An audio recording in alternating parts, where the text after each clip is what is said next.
வணக்கம். இன்றைக்கி வீடியோவில் நம்ம மெதுவடை எப்படி செய்கிறதுன்னு பார்க்க போகிறோம்.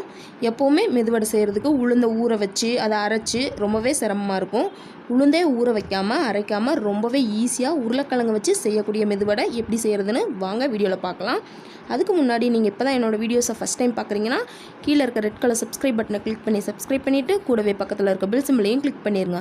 அப்போ தான் நான் அப்லோட் பண்ணுற ஒவ்வொரு வீடியோஸும் உங்களுக்கு நோட்டிஃபிகேஷனாக வந்து சேரும். ஃபஸ்ட்டு இந்த மெதுவடை செய்கிறதுக்கு நான் 1/2 கிலோ அளவுக்கு உருளைக்கிழங்கை வேக வச்சு தோல் உரித்து எடுத்து வச்சுருக்கேங்க. அதை இந்த மாதிரியான சின்ன சின்ன ஹோல் இருக்க தேங்காய் துருவலில் துருவி எடுத்து வச்சுக்கலாங்க. இதே மாதிரியே எல்லா உருளைக்கிழங்கையும் துருவி எடுத்துக்கலாங்க. பாருங்கள், எல்லா உருளைக்கிழங்கையும் இந்த மாதிரி ஸ்லைஸ் பண்ணி எடுத்தாச்சு. இப்போ நம்ம இதை ஒரு மிக்சிங் பவுலில் சேர்த்துக்கலாங்க.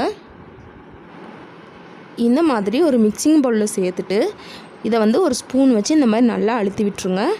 சுத்தமாக கொஞ்சம் கூட கட்டியில்லாத அளவுக்கு மசிச்சு விட்டுக்கணும். அப்போ தான் மெதுவடை சாஃப்டாக இருக்கும். இந்த அளவு நல்லா மசிச்சு விட்டதுக்கப்புறமா இதில் நம்ம 2 டேபிள் ஸ்பூன் அளவுக்கு அரிசி மாவு சேர்த்துக்கலாங்க. இது கூட 1 டேபிள் ஸ்பூன் அளவுக்கு ரவை சேர்த்துக்கலாங்க. சேர்த்துட்டு இதை நல்லா மிக்ஸ் பண்ணி விட்டுக்கலாங்க. இது கூட தண்ணி சேர்க்கணுன்னு அவசியம் இல்லை.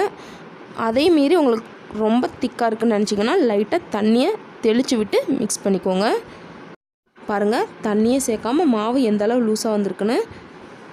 இந்த மாதிரி மிக்ஸ் பண்ணிவிட்டு இப்போ இதில் நம்ம ஒரு 1/2 பெரிய வெங்காயத்தை இந்த மாதிரி பொடியாக கட் பண்ணி சேர்த்துக்கலாங்க. இது கூட 2 பச்சை மிளகாய், இது கூட பொடி பொடியாக நறுக்குன சின்ன சைஸ் இஞ்சி, இது எல்லாத்தையுமே சேர்த்துக்கலாங்க. இது கூட பொடி பொடியாக நறுக்குன கருவேப்பிலை, மல்லி இலைகளையும் சேர்த்துக்கலாங்க. அதுக்கப்புறம் இதுக்கு தேவையான அளவு உப்பு, அப்புறம் கொஞ்சமாக பெருங்காயத்தூள். இது உருளைக்கிழங்குனால பெருங்காயத்தூள் கொஞ்சம் அதிகமாக சேர்த்துக்கோங்க. சேர்த்துட்டு இது எல்லாத்தையும் நல்லா கையை விட்டு நல்லா பிசைஞ்சிக்கலாங்க. உங்களுக்கு இந்த மாவு கொஞ்சம் லூஸாக இருக்க மாதிரி ஃபீல் பண்ணிங்கன்னா இது கூட 1 டேபிள் ஸ்பூன் அளவுக்கு அரிசி மாவு சேர்த்துக்கோங்க. சேர்த்துட்டு இது இந்த அளவு நல்லா பிசைஞ்சு எடுத்து வச்சுக்கலாங்க. இப்போ வடை போடுறதுக்கு எண்ணெயை சூடு பண்ணிக்கலாங்க. எண்ணெய் நல்லா சூடானதுக்கப்புறம் கைகளை கொஞ்சமாக எண்ணெயை தடவி இந்த மாதிரி வடையை தட்டி போட்டுக்கலாங்க. உங்களுக்கு எந்த ஷேப் வேணுமோ அதுக்கு தகுந்த மாதிரி இந்த வடையை தட்டி எண்ணெயில் போட்டு பொரிச்சு எடுத்துடலாங்க. ஒரு பக்கம் வடை நல்லா செவந்ததுக்கப்புறமா அதை திருப்பி போட்டு வேக விடுங்க. இது உருளைக்கிழங்குங்கிறதுனால சீக்கிரமாகவே வடை கருகிரும். அதனால் மிதமான தீயில் வச்சுட்டு வடையை சுட்டு எடுத்துக்கலாங்க.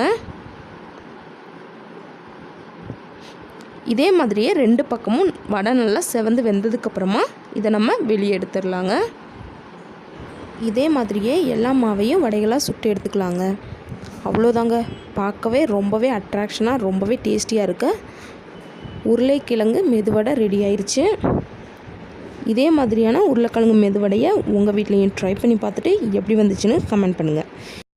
இந்த வீடியோ உங்களுக்கு பிடிச்சிருந்தால் லைக் பண்ணுங்கள். இது யூஸ்ஃபுல்லான வீடியோ நினச்சிங்கன்னா உங்கள் ஃப்ரெண்ட்ஸுக்கும் ஷேர் பண்ணுங்கள். மறக்காமல் நம்ம சேனலை சப்ஸ்கிரைப் பண்ணிக்கோங்க. தேங்க்ஸ் ஃபார் வாட்சிங்.